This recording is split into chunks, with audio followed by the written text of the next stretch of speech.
Kingdom greetings and God's richest blessings be multiplied to you and to your beloved family. You are tuned into another segment of Healing Our Land's live interactive worldwide broadcast exclusively here on the Boston Praise Radio and TV Network. I'm your host, Pastor Hobbs, live in the studio with my new intern, Nasir Hibbert, and we're so pleased that God has blessed us to be connected and to do work in this season. Thank you, Madison Park Development Corporation and Jenny and all the staff over there for the work that you're doing. And we're just so pleased to be able to have this young man who's helping us to organize and to move the vision forward in this season. So without further ado, I want to introduce you to him. How are you, Nasir? I'm good. Thank you for asking. Outstanding. So tell people who are maybe listening and viewing a little bit about your experience at Madison Park, just the whole process of preparing you all for this internship program. I enjoyed it a lot. I feel like we had 3 trainings, 2 hours long, and they helped us as in how to be more efficient on our work sites, how to avoid conflict, and when we do get into conflict, how do we move on from the conflict, as well as financial literacy taught us how to properly spend, save, and such things of that sort. What else could I say about medicine? I think it helps us definitely connect as youth and meet each other more. I met a couple cool people through Madison Square, or Madison Park Development Corporation. As I'm personally new to Boston myself, so I'm glad to make connections and meet new people and with different interests as me, and I'm enjoying it a lot actually, because I actually have something to do with my summer, not as well as have something to do with my summer, but make money as well. Yes. I think it's a great program altogether, and they're close with us one-on-one. All the staff there are close with us one-on-one, and they talk to us personally, like not just as we're co-workers to them, but actually as humans and friends and people with emotion. So I enjoyed a lot there. I'm glad I got the opportunity to come over here and intern with Pastor with Healing Our Land. Thank you, Nasir. Well, I got to tell you, again, Jenny has been outstanding in Madison Park Development Corporation over the years. I love the fact that they are training young people to be able to navigate in society. So one of the things that I thought was impressive was the attire for hire, right? And how do you dress to be able to be appropriate in functioning in the business world? And so I appreciated that as one of the aspects of it. I thought it was interesting, quite candidly, how honestly, this generation is just very different than the generation that I come from. And what is acceptable even in work attire now when I grew up is very, very different. So I appreciate they even took the effort and the energy to try to tell people, yes, there is some things you should and should not do. Whatever you do on your personal time, hanging out with your friends is one thing, but what you're doing in a work setting, in a professional setting, is very different. So I appreciate that they had that, but that's one piece of it. And let me say that while we're saying that I again, Nasir has really stood out, and I just got to give him his props as a young man who won in his presentation in terms of how you dress, but also how you engage in terms of eye contact, in terms of just connecting. So many young people today and older people are so distracted with their phones. I mean, you're trying to talk to them and they're like, look, hello, I'm here. I'm right in front of your face. Yeah. I definitely understand that. Yeah. So how do you, as a young person in this culture that is so connected and I really think distracted from having good quality human interaction with technology? It's a tool. It's a great thing to help us, but it should never supersede the interaction that we have with each other. So how are you different? Now, I always should highlight the fact that nothing will ever be better than face-to-face, eye-to-eye contact. Nothing. Through the phone, even through a text, I can't really understand someone's intentions. How do you say with their mood? Yeah. I can't, if someone's saying "oh hello" compared to "oh hello," right? You can't really tell. So I like that, and the fact that you can connect with one-on-one with a person in their face and tell them and be able to tell, oh hey, yeah, like they want to speak to me rather than they don't want to speak to me. In addition to that, I just think it's not healthy to be sucked in all the time. You kind of lose a sense of reality when you're constantly just on the phone 24/7, and you kind of forget that, oh wait, I am a reality. And nowadays I notice a lot of the youth, and kind of speaking on my own here because I'm considered younger too. Yes. We see these people doing big things, big dreams, all this, and everyone always sets a good aspiration for themselves. And I'm not saying anything against that. But at the end of the day, you have to remember there is a reality to that. And the people on those big dreams, they might highlight to you, hey, I have this made for me. But they didn't highlight to you, I had to go through this process and meet these people and talk to this person and struggle here and struggle there to get to where I'm at now. That's right. Which I think is definitely a big issue is they're not pushing out everything, but they're pushing out what they want. A piece of it. Yes, the glamorizing aspects of it, but not giving you the full picture. Yes. Yeah. That's incredible. So let me ask you.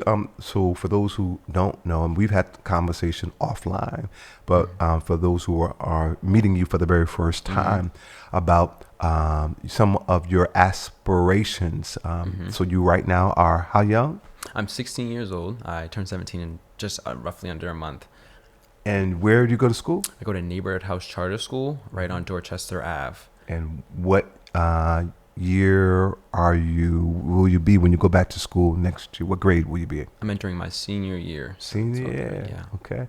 And so what are your aspirations beyond, as it stands right now, beyond high school? At the moment, I am an athlete. I've been an athlete for 13 years, so I don't want to give that up. I enjoy playing soccer a lot, so it helps me stay in shape. It brings me joy. I meet new people through it. Even definitely the coaches, who most of them aren't from America, so it's just like cool to hear their story. Wow. In addition to that, I am an aspiring photographer. I am trying to build my business at the moment as we speak.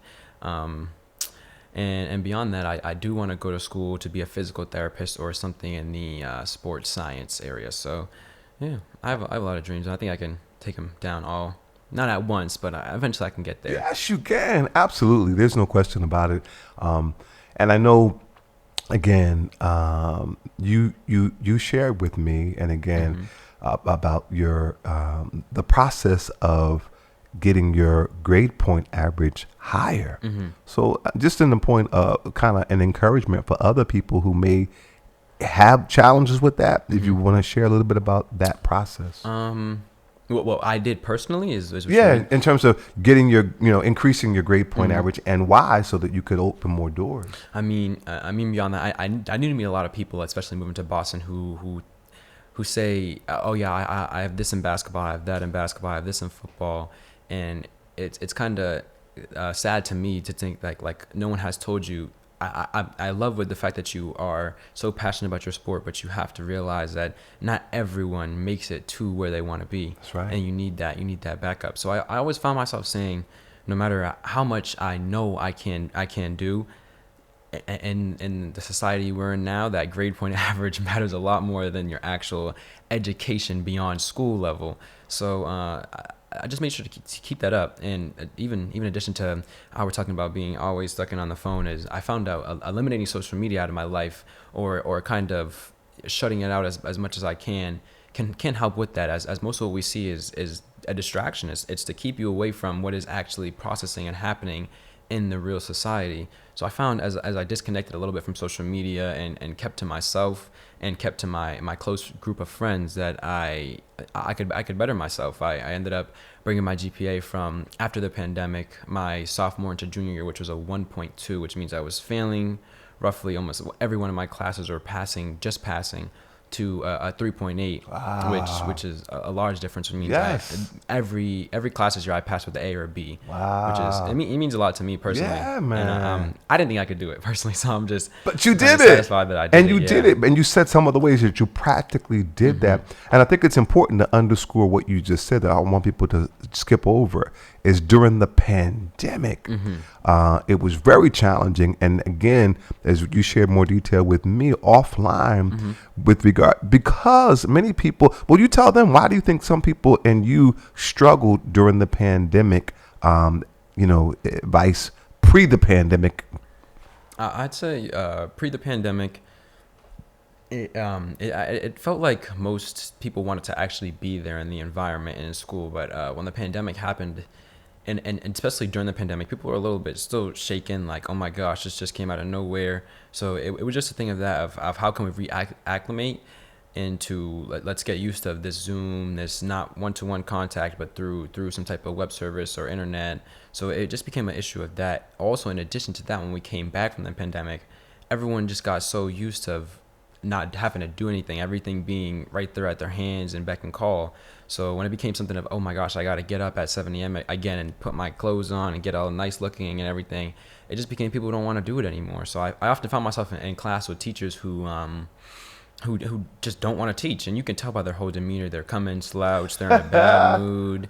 They're not addressing you by their name. They're just addressing you, hey sir, hey young man. They don't take the time to care about, my name is Nasir and this is what I do. They just know me as another student, which I know a couple of students who it hurt them as a person, because it's like, I'm giving you my tax dollars, I'm giving you my time, I'm asking you to educate me on something that you took the time out of your day to learn. So I think you would be liberated to want to do that, but they just didn't, which was, it's confusing to me, and it's still taking me a lot of time to grasp now. But I'm glad I was able to move on from that time and actually get a proper education. Thankful to actually moving schools, because I feel like after I moved schools, the teachers definitely were one-to-one more so, and actually cared as you as a human and not just someone they can make tax dollars off of. So.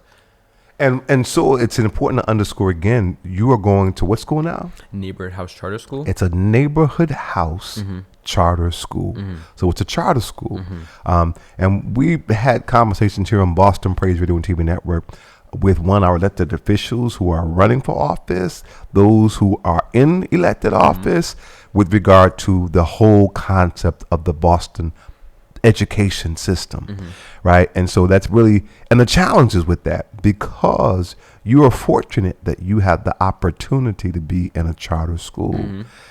But now I don't know the process for you to have been able to get into the charter school, but I know that there are only so many charter schools in the city of Boston, and some you get in by lottery. We know some people go to Metco, and these are quality schools that you're getting that one-on-one intimacy that everybody should be getting in the city of Boston, not just those who are fortunate enough to have the opportunity to go to a charter school. So some of the schools that you went to maybe prior, that was at a Boston public school?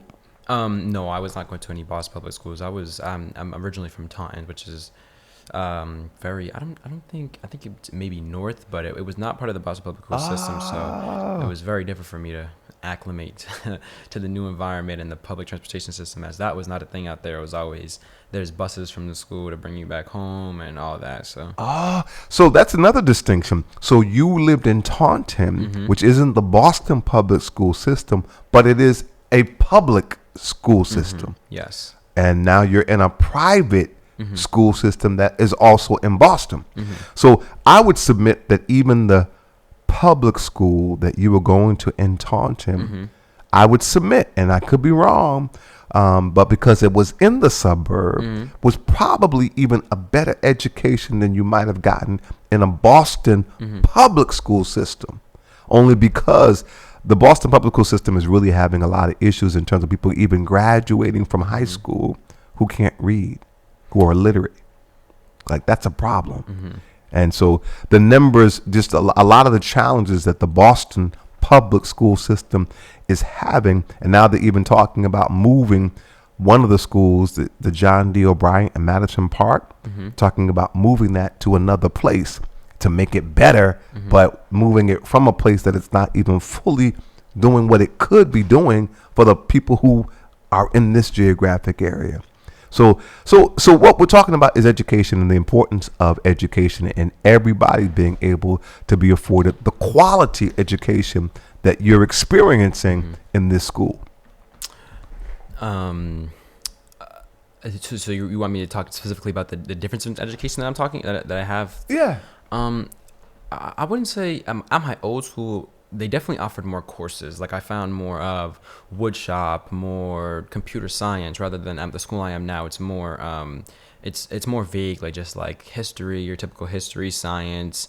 They don't even have an economics class, but I feel like as I connect with the teachers and leaders there, I actually learned actual economic values of people who have experienced it, and not just who are told something from a book. Because as we move as an economy and a society, things change. So from a book from 1990 may not be the same as things from 2023, because they're pushing totally different things with inflammation in the area and everything. So I feel like that's where it differs. Where back on my old school, I'd just be book, compared to here. It's okay. Let me tell you my personal experience and how I personally navigated through that, and what I know personally works. Interesting. Very, very interesting. Very interesting. Do you find the academics? So I'm hearing you say that some of the things that were offered in your school, in terms of, like you said, wood shop. My old school, yes, like wood shop, like courses as such. They had culinary classes. They had computer science. They had a couple classes where you can take apart drones, build drones. Also, their labs were a lot more hand-on, like the dissecting frogs, dissecting such things. So unfortunately, I don't get that at my new school, which is that's okay in a sense, because you win some, you lose some. So I'm losing the fact that I don't get to be as hands-on, but I gain better education, in my opinion. So that's the only downside of it. But I learned to see it through and be like, okay, not every school can have the amount of budget that my old school has, where it's a public school compared to a charter school.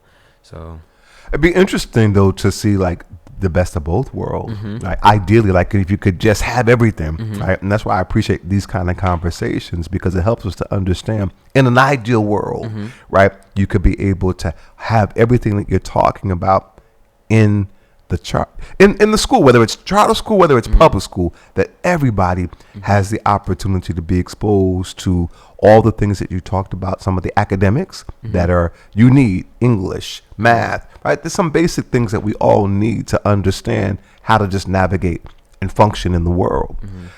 However, things that might be of interest to you specifically, I'm like economics, home economics, right? Those are things that we all should kind of know, right? Some of the things that are hands-on. Some people are more, what's the word? They are more cerebral, their mind. That's how they function. And other people are more hands-on. That's how they function and teach and learn, is by, so you need options for both to be able to appeal to different types of students. I definitely understand that. I feel like in Boston specifically, that's what we see a lot of, like a juvenile crimes happening. It's simply because they don't know what to follow. Compared to my old school. Sorry to bring that up again. No, but they have I feel like you learn a lot more different things. So they give you a lot more options. So it's like, instead of just learning about, you can do math, science, history, or English, it's okay, you can do woodworking, you can be a carpenter and make this much money, you can be an electrician and make this much money. Well, Boston lacks that. They don't have the ability, trades to show that. It's just, you do this, or you go into school to be one of these very specific jobs, and it's kids don't want to do that nowadays. They're like, my mom does that, and I just don't. She's always stressed out. I don't want to see her. I don't want to see myself like that.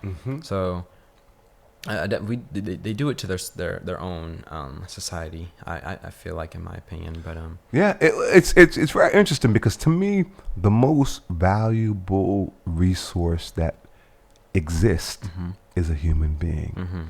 And I believe that, and I believe that God believes that, because everything that he made does what it was intended to do.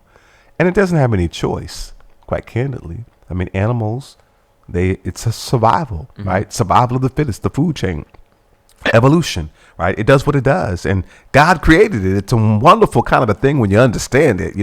A spider, creates its web, and it does what it does. And you got other insects that come into their web that feeds them. But it's a way that we manage them, as God has a system for the ecosystem to maintain itself, right? So animals, and if an animal does, they kill for food, not for sport. I mean, so animals do what they do, and they don't really have a choice. We train them as as human beings. We manage them, but they don't really have a choice other than that. They function. The moon, the stars, everything that God created does what it was intended to do without choice. We as human beings, we're the one creation that has the ability to choose what we want to do. So that we were created by God, and he's given us breath in our lungs. Now that's something that he allows to happen, right? But we can manage it. We can make it worse. We can make it better, contingent upon how we take care of our temple. We can hold it. We can all the above. So I mean, yeah, I feel like, especially with the fact that we are now given by the grace of God our choice to be able to do whatever we want, and we're not fully exploiting that, not exploiting, but taking advantage of that opportunity. It's saddening to see. It definitely is, especially because I noticed like it's not something hard to do. You could definitely implement better educations in school, and it just varies from school to school to school. But I feel like as a program, as a school, you'd want that for your children. You want that way they graduate and you hear, oh, what school did they go to? They went to a neighborhood house charter school. What are they going to do? Oh, they're going to go be an amazing lawyer. Or they're going to go work on this type of car. They're going to go build and fly planes or create this, rather than just being, oh, they're going to be a governor, or they're going to be something bland in a sense, or like they're just going to be an author. They're just going to be what's another thing? Or a teacher, almost too. So I feel like a lot of times we go to school to learn how to be a teacher, which is like it shouldn't be like that, but it's a sad reality we live in. Yeah, and it's interesting. We talk about the pandemic. I know during the pandemic, a lot of things have changed. I.e., people don't want to necessarily go to work, right? Like a lot of jobs that I've never seen in my life so many job opportunities. Right now, there's really, you would think that there's no reason for people not to have a job, simply because there's so many jobs. But I would submit that the reason why there are so many jobs, to your point you just said earlier, people don't want to do those jobs. When particular jobs you're talking about dealing with people, because everybody shouldn't be dealing with people, because you need a certain temperament and a personality to deal with people, because they come from all walks of life and have all kind of personalities and all kind of issues. And if you don't have the temperament to be able to navigate that, then that might not be the job you need to do, right? But with that said, I feel like people have become entrepreneurs as well. Lots of folks, when I'm taking a ride in a Lyft or an Uber or whatever, I'm asking people, how do you like this? And, many times there are people from other countries, how long have you been here? Right? I ask them, do you do something else? Is this your only job? And some people, this is their only job. Other folks, they may tell you what their other businesses, but it's something else that may not be a traditional 9-to-5 or corporate America types of jobs as we've known them, not to mention the fact that now so much has changed with technology that jobs are being replaced by computers and people. I agree with that point too. Even with the self-driving cars and the cars that are electric, we're getting to a scary point where it's like now everything doesn't need to be done by a human. It's a computer that makes its own choices, which is a little off-putting, because it's just like, as humans we can barely grasp that, and now we got computers doing it. But I feel like in addition to what you said with the people that's being so many jobs open and the entrepreneurs, is a lot of times I hear people say, which is a personal thing as well, why I want to do photography, is I don't necessarily have a boss. I don't have to have anyone telling me, hey, come in at this time, hey, come in at that time. Although that builds some type of actual your sense of reality, and you actually realize, hey, I'm a person with real wants and needs, and in order to get them wants and needs, I need to do this. So I need to take this step. At the same time, with so many options open for people to go make a YouTube channel and make money this way, or go sell sneakers and make money this way and be your own boss, I feel like it makes people feel in integrity within their own, like, I did this within myself, and I can't have anyone above me telling me, hey, you don't do that, I don't like that idea. So everything you do is within your own. You build it up on your own, and if you come down on your own as well too. Yeah, it's the only bad side of it. It's very true, and I have nieces and nephews, and have seen them. Just one nephew actually created a product to clean sneakers. Like, people pay a lot of money for sneakers these days. You got athletes that pay a whole lot of money for their sneakers, and sneakers get dirty, right? And God gave him the ability to be able to put different solutions and so forth, that he patented and created formulas.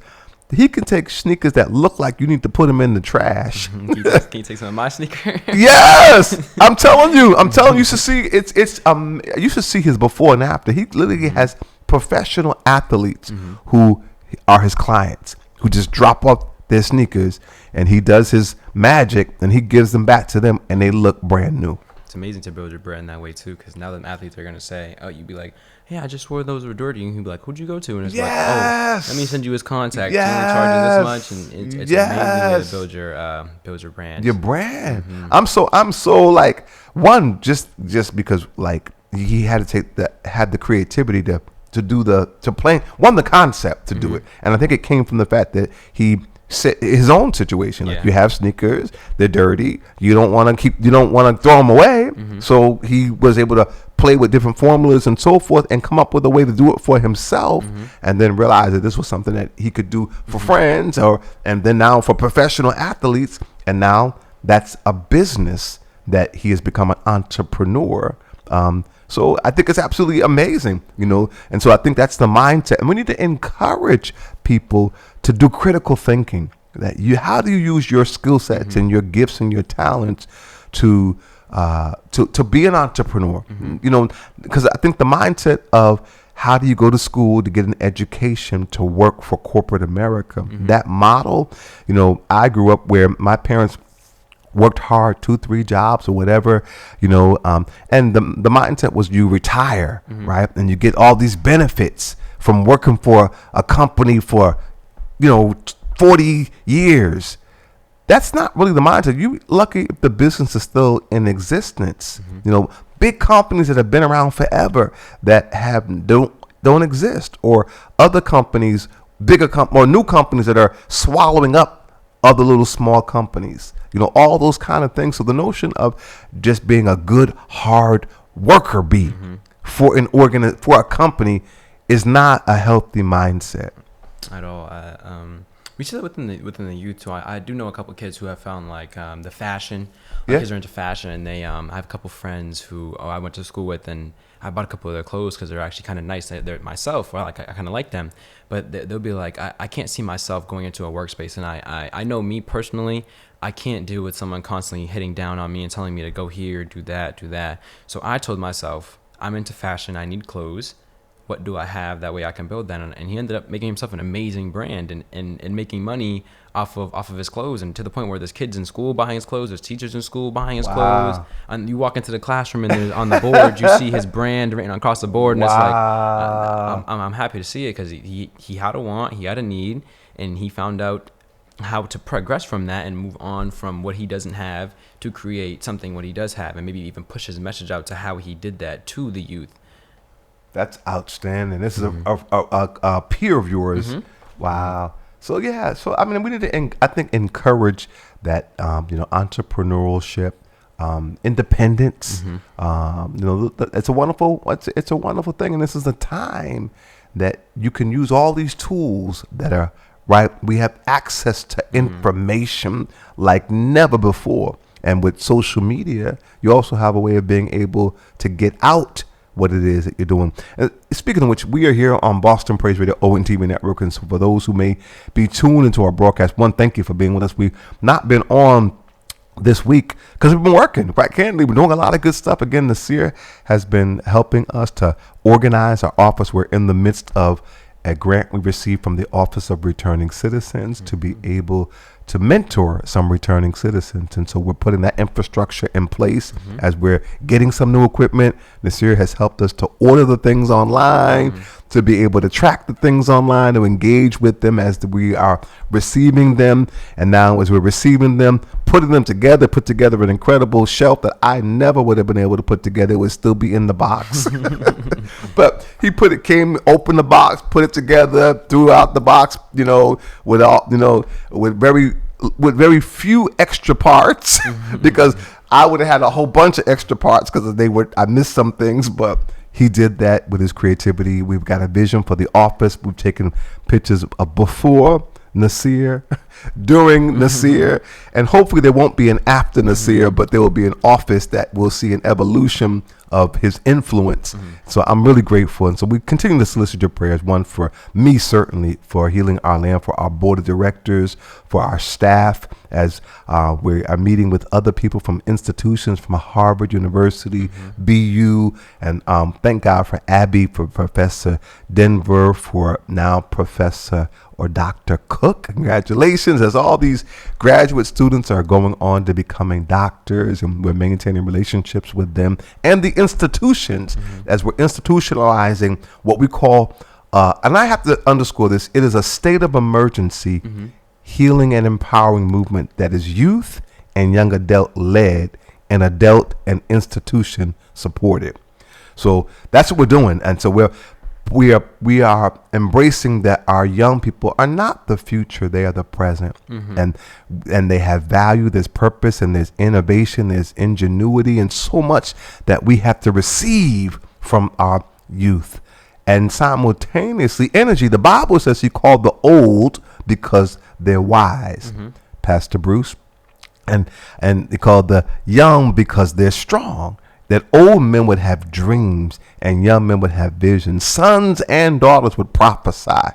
And so Pastor Bruce Wall, God has given him a vision as the senior pastor here at Global Ministries Christian Church for this multimedia ministry, Boston Praise Radio ONTV network, that you're tuned into now, that's given a platform for people to come in, have broadcasts from all sectors of society, to be able to communicate with each other as we build this movement. And I love that it is unapologetically biblically grounded. It is in the lower level of a church. And so its roots are biblical. Everything that we do is biblically grounded, but community based. So it's not biblically grounded that we just stay in our little silos and just protect ourselves and we just wait to go to heaven while the rest of the world goes to, hell, in a handbasket. No, that's a place that we don't want people to go to. And we, through our relationship with Christ, we all have a role with being able to save and to facilitate salvation and deliverance and abundant life for everybody. It is not a have and a have nots. We have an opportunity, and God, there's enough resources for us all to have and to have in abundance. So again, you're tuned into Healing Our Lands Live Interactive Broadcast. We broadcast, typically our schedule is Tuesday through Friday, 4 p.m. to 6 p.m. and Sunday evening, 7 p.m. to 9 p.m. And Nasir has been really outstanding in helping us to reach out to various candidates as well as guests who will be coming on to the broadcast. In fact, we last Sunday had 2 guests that he secured, and they were who? Barry Lawton. Last Sunday, Barry Lawton and Joelle Richards running for District 3. And so he did that. And so those were 2 great interviews that we encourage you to check out and hear their perspective so that you know what their positions are as they're running for the most contested race in this city. Coming up will be District 3. It also sits where, or what sits in that district? Suffolk County, County of Corrections. Yes. So that's the House of Correction that's under the Suffolk County that Sheriff Tompkins runs. It also is overseeing the Nashua County Jail. And we found out that falls in what district? District 8. District 8. So he will be doing some research. Trying to find out more about the jail and what candidates are running for District 8. That way we can go in and tell the people who are currently returning or going to be returning to District 8 who their candidates are and exactly what their message is and what their platform is. You're also going to be doing research eventually for the at-large candidates. Yes. I believe there's 7 at-large candidates, and I'm actually really excited to do that way, because as I move to Boston, I need to start having my own education within who am I voting for and who's going to be changing the legislation within my own city. So I'm actually really excited to get to that. Yeah, so we're doing a lot of great stuff, family. We only got about 3 minutes before we have to go to our station ID at the top of the hour. But again, we solicit your prayers as we continue to do this work, but not just your prayers, you're also your presence, your resources, your skill sets, your mind, as we build this movement together to heal and to empower our community. I'm excited that we had some conversation on today as he's been preparing for us to have some meetings with folks as we organize to go into Nashua County Jail, the Suffolk County House of Correction, and create these guides of education so that we can be able to have for both those who are incarcerated and those who've returned back into society. But one of the things that I want to say quickly before we go is that we'll be going into, in August is the time that we're going back into these places. And if you are interested in being a volunteer, we need more help. So if you're interested in being a volunteer to go into the Nashua County Jail or the Suffolk County House of Correction, you can do that by...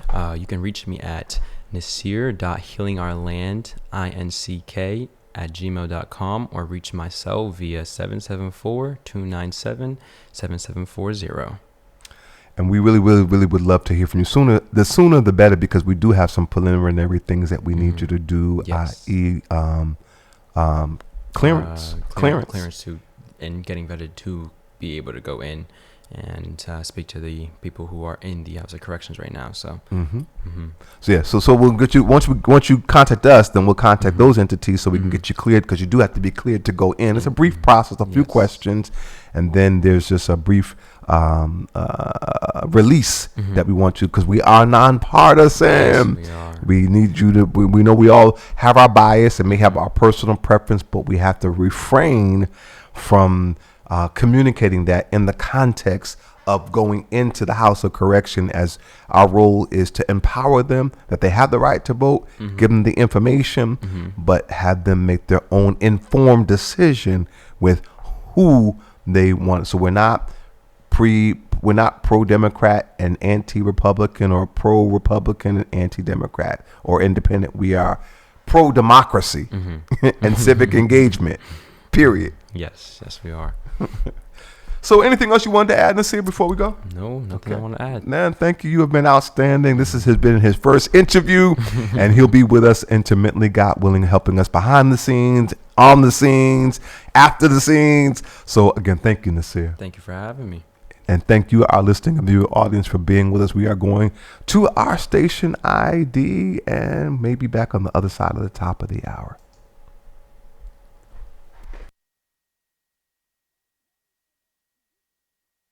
I'm happy that you're here. I'm glad you're here. But